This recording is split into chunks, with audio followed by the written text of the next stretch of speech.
آپ سامنے محترم میں گزارش کرتا ہوں، ڈاکٹر نجیب جمال صاحب انتہائی علمی ادبی تحقیقی شخصیت، معروف نقاد ہیں اور ایف سی یونیورسٹی میں آج کل اپنی خدمات سر انجام دے رہے ہیں۔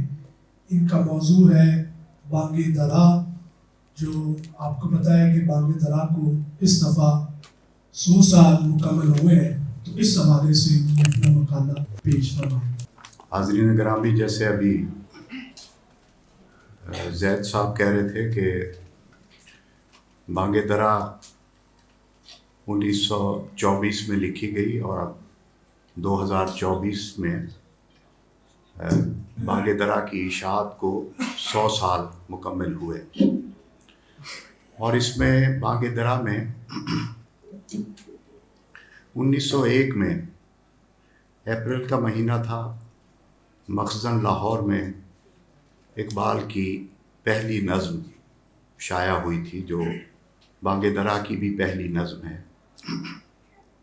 اور اس وقت اس کا عنوان تھا کوہستان ہمالہ۔ اس نظم کو اگر آج بھی ہم دیکھیں تو وہ نظم اقبال کی جو فکری بلندی ہے، آج بھی وہ اس کا ایک شاہکار ہے۔ یعنی ایک شاعر جو اپنی ابتدا ہی میں ہمالہ جیسی نظم لکھ دیتا ہے، تو خود ہم تصور کی آنکھ سے دیکھ سکتے ہیں کہ اس کی بلندی کا عالم کیا ہوگا۔ شاعری کے بارے میں یہ کہا جاتا ہے کہ یہ سہ عبادی ہوتی ہے، یعنی اس کی 3 اطراف ہیں۔ اس میں جذبہ، خیال اور فکر، یہ 3 شاعری کی بنیاد ہیں، اور اسی بنیاد پر یہ فیصلہ ہوتا ہے کہ کون کتنا بڑا شاعر ہے۔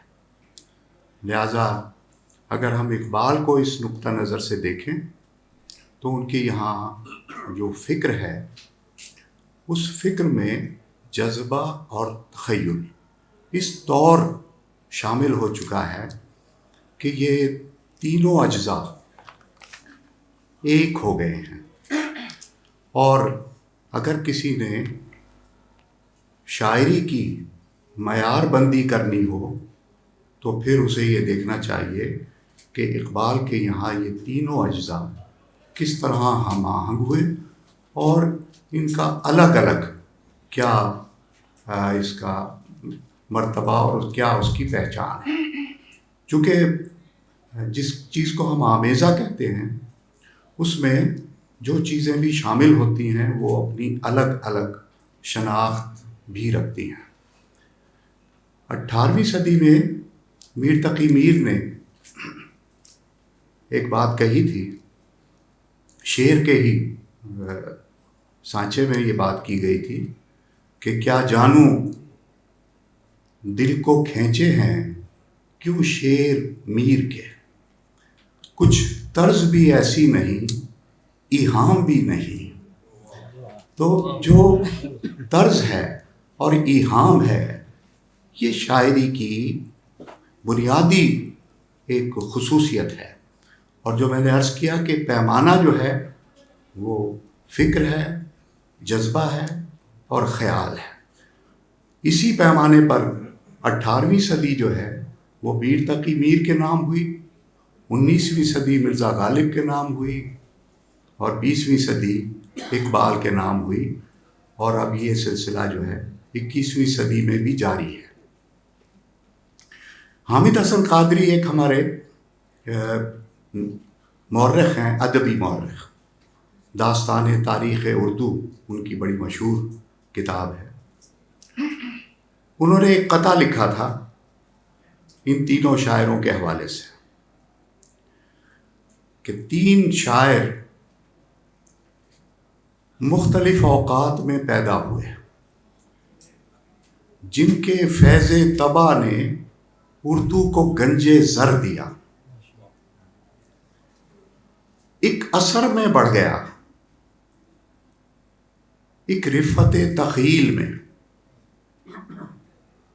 دوسرے تیسرے کی ذات میں دونوں کو حق نے بھر دیا. کائنات شعر میں ہیں بس یہی دونوں کمال، تیسرے میں اس لیے دونوں کو یکجا کر دیا. تو اقبال ہماری اردو شاعری کا میں سمجھتا ہوں جوہر اعظم بھی ہے اور اسم اعظم بھی ہے. اقبال اب یہ جو بانگ درا ہے اس میں ان کی 24 سال کی ریاضت شامل ہے. 24 سال انہوں نے جو شعر کو دیے، شاعری کو دیے. اس میں ایک وہ وقت بھی آیا کہ جب انہوں نے شاعری کو ترک کرنے کا ارادہ بھی کیا اور کچھ عرصہ بالکل کوئی شعر نہیں کہا. پھر اپنے دوست سر شیخ عبد القادر کی ضد اور اصرار پر پروفیسر آرنلڈ سے مشورے کے لیے گئے اور انہوں نے یہ کہا کہ تمہاری جو شاعری ہے، اس شاعری کی تمہارے لوگوں کو، تمہاری سرزمین کو، تمہارے خطے کو بہت ضرورت ہے، اس لیے تمہیں اپنی شاعری کو ترک نہیں کرنا چاہیے.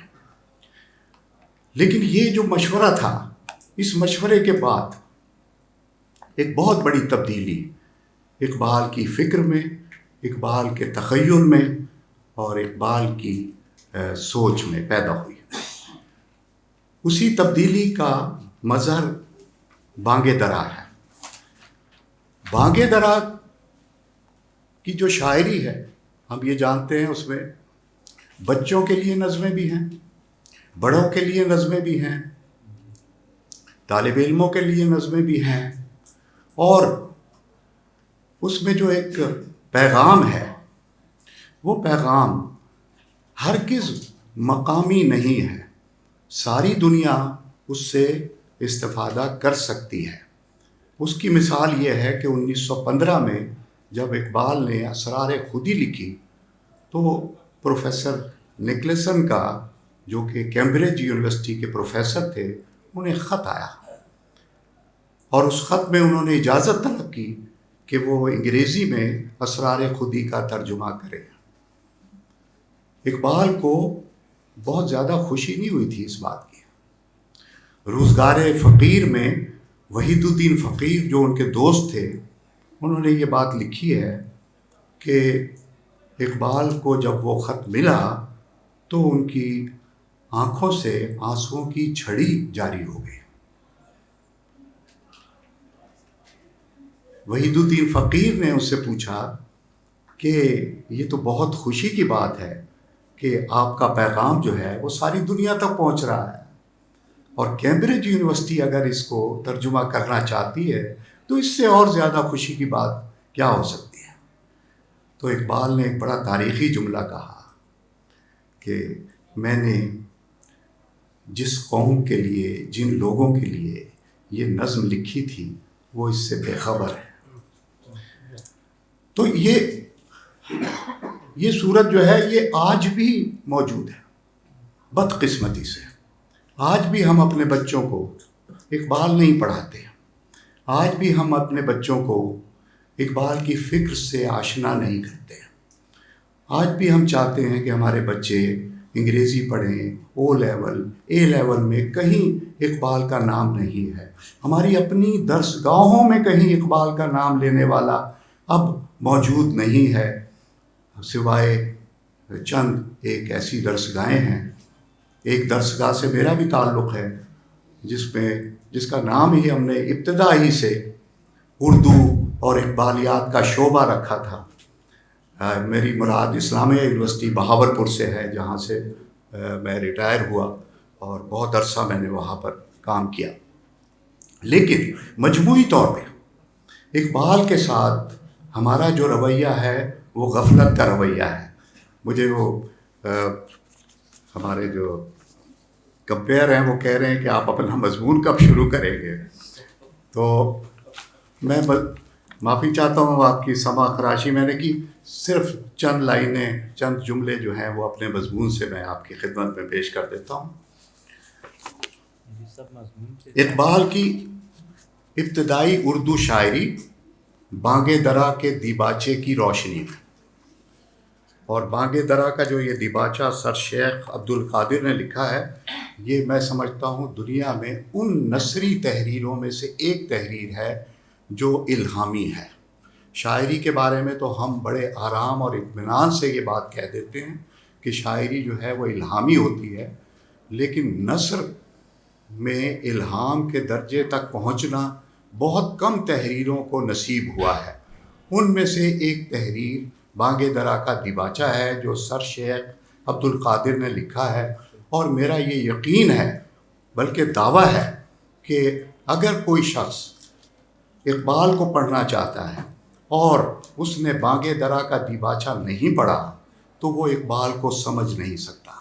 اقبال کی بنیاد، اقبال کی فکر کی اساس یہی تحریر ہے جس کو پڑھ کر کے ہمیں ایسے اشارے مل جاتے ہیں جس سے اقبال کی شاعری کے تمام در واہ ہو جاتے ہیں، اقبال کی شاعری کی تمام شمعیں روشن ہو جاتی ہیں. فی الوقت ہمارا موضوع اقبال اور ان کی شاعری کے بارے میں ایک ایسی نثری تحریر ہے جسے اقبال کی تفہیم کے لیے محض ایک رسمی تحریر یا مضمون کی نہیں بلکہ ایک دستاویز کی حیثیت حاصل ہے.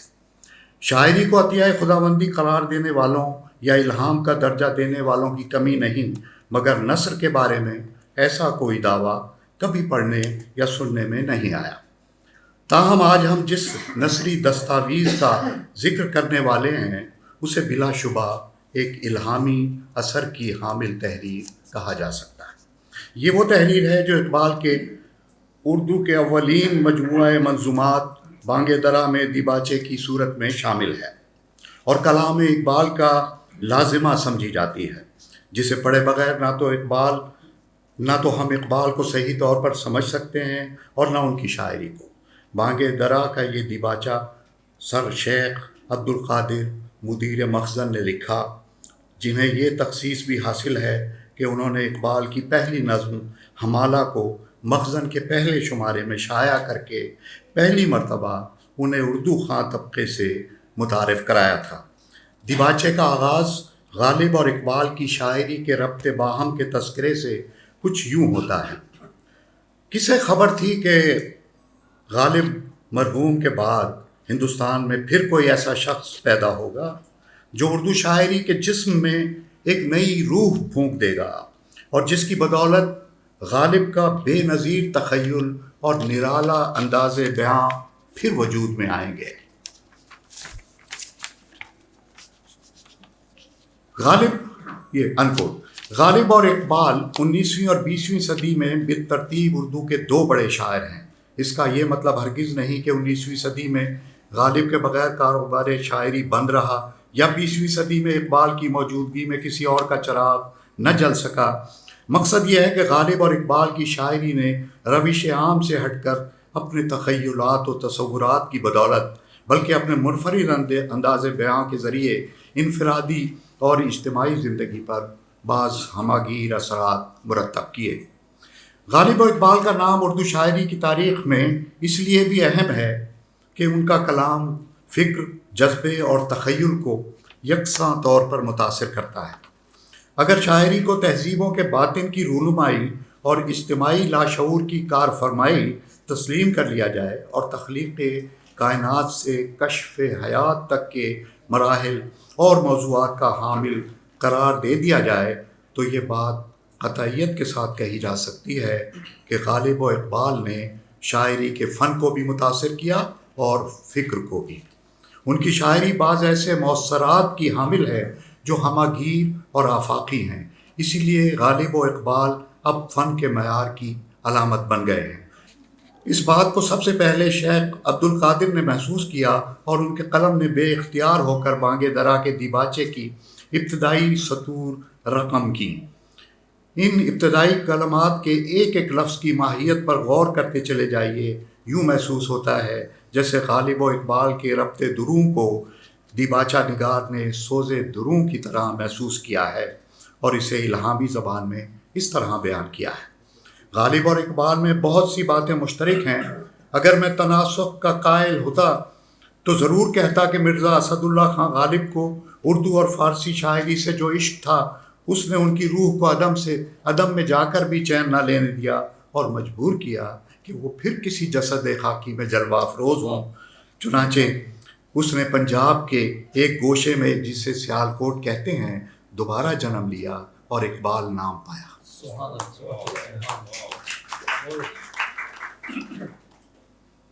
غالب اور اقبال کے تعلق خاطر کی ایک مثال بانگ درا کی چوتھی نظم بعنوان مرزا غالب ہے، جس میں اقبال نے غالب کے پرے مرغ تخیل کی رسائی کی داد دی ہے اور غالب کو گوئٹے کا ہم نوا قرار دیا ہے۔ اس میں ایک شعر ہے اقبال کا کہ آہ تو اجڑی ہوئی دلی میں آرامیدہ ہے، گلشن ویمر میں تیرا ہم نوا خوابیدہ ہے۔ اور دیکھیے کیسی بدقسمتی کی بات ہے کہ غالب کو گوئٹے کا ہمسر قرار دیا گیا ہے۔ گوئٹے کی قبر گلشن ویمر میں ہے، جو جرمنی کے خوبصورت ترین باغوں میں سے ایک باغ ہے، اور مرزا غالب کی قبر جو ہے وہ حضرت نظام الدین اولیاء کے احاطے میں ایک ایسی جگہ پر ہے جو تھوڑا فاصلے پر ہے، اور اس قبر پر جو غالب کا مزار ہے وہ 1952 میں ایک فلم بنی تھی ہندوستان میں مرزا غالب کے نام سے۔ سہراب مودی بہت مشہور ڈائریکٹر تھے انڈیا کے، وہ اس کے ڈائریکٹر تھے۔ انہوں نے فلمی ضرورت کے لیے اور فلم کے آخری سین میں ان کا مزار دکھانے کے لیے وہ مزار خود بنوایا تھا۔ اس فلم ساز نے وہ مزار بنوایا تھا، کسی حکومت نے نہیں بنوایا، کسی ادارے نے وہ مزار نہیں بنوایا، وہ ایک فلم کی ضرورت کے تحت وہ مزار جو ہے وہ بنا تھا، چھوٹا سا، اب بھی وہ موجود ہے۔ غالب اور اقبال کے تعلق کے خاطر کی ایک مثال بانگ درا کی چوتھی نظم، یہ میں پڑھ چکا ہوں۔ اقبال کی یہ نظم بھی ان نظموں میں سے ہے جسے انہوں نے ایک عالم وارفتگی میں تخلیق کیا۔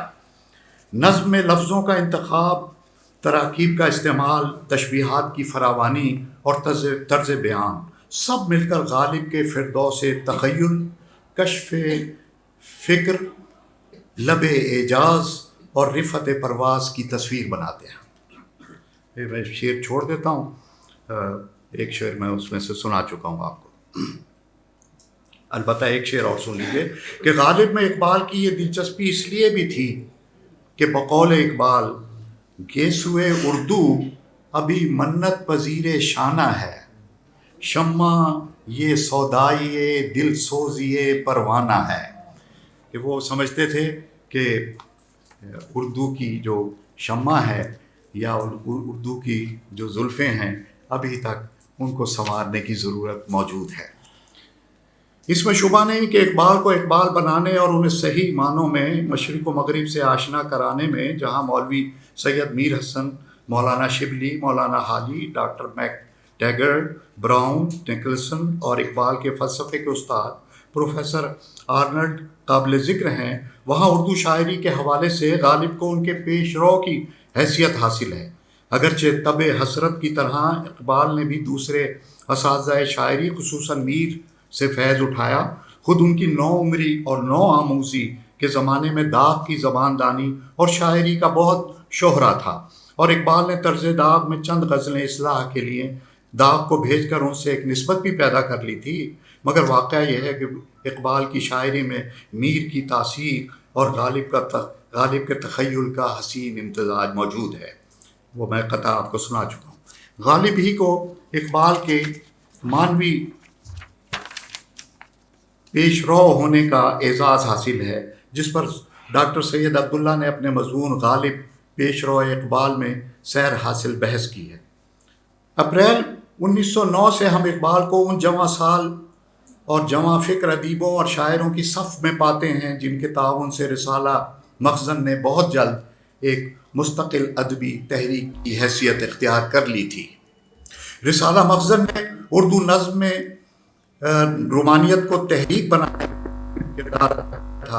اقبال، میر نیرنگ، بھیک، اس کے پہلے شمارے میں شائع ہوئی، بعد میں حسرت موہانی، پروفیسر شہباز، محمد شادین ہمایوں، میر نذیر حسین، منشی احمد حسین خان، سید فضل حق آزاد، ضامن کنتوری، سرور جہاں آبادی اور نادر کاکوروی مخزن کے معاون شعراء رہے جنہوں نے رومانیت کو مستقل ذہنی رویہ بنایا۔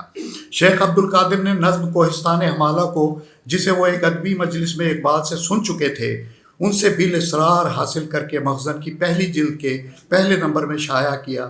اس نمبر کی اشاعت سے بقول شیخ عبد القادر اقبال کی اردو شاعری کا پبلک طور پر آغاز ہوا۔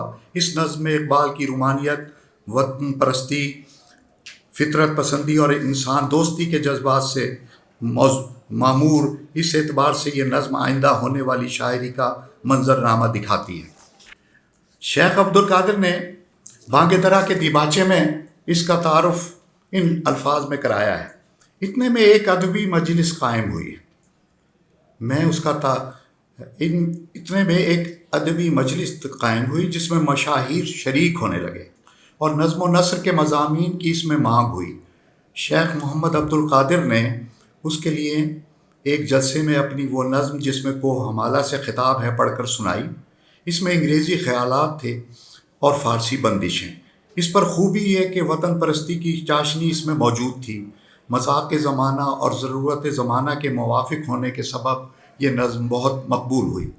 اسلم انصاری نے اپنے مضمون حمالہ نظم یا کسی طویل نظم کا ابتدائیہ میں مذکورہ بالا اقتباس کو پورے دیباچے کی طرح بہت اہم، معنی خیز اور نظم حمالہ کی ایک مختصر سی تنقیدی تحسین قرار دیتے ہوئے اس کے اہم نکات کی نشاندہی کچھ اس ترتیب سے کی ہے۔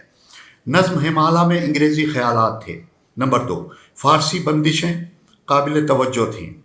نمبر 3، اس پر خوبی یہ کہ وطن پرستی کی چاشنی اس میں موجود تھی۔ نمبر 4، مذاق زمانہ اور ضرورت وقت کے موافق ہونے کے سبب نظم بہت مقبول ہوئی۔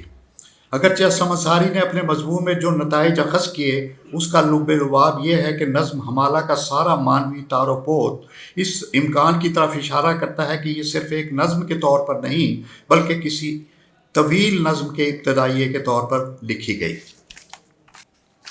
تیسرے دور میں ہم آ جاتے ہیں۔ اقبال کی اردو شاعری کا یہ تیسرا دور، جس کے بارے میں شیخ عبد القادر لکھتے ہیں کہ یہ ان کی شاعری کا تیسرا دور ہے جو 1908 کے بعد سے شروع ہوا اور جو اب تک چل رہا ہے۔ اس عرصے میں اردو نظمیں بھی بہت سی ہوئیں اور اچھی جن کی دھوم مچ گئی۔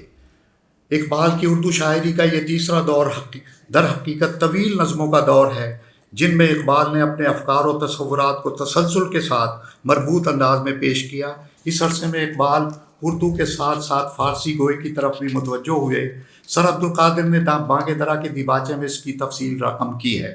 ان کے خیال میں فارسی زبان اقبال کو دقیق خیالات کے اظہار کے لیے موزوں معلوم ہوئی، اس لیے وہ فارسی گوئی کی طرف مائل ہوئے اور اس طرح تمام اسلامی دنیا اور یورپ تک اقبال کا کلام پہنچا۔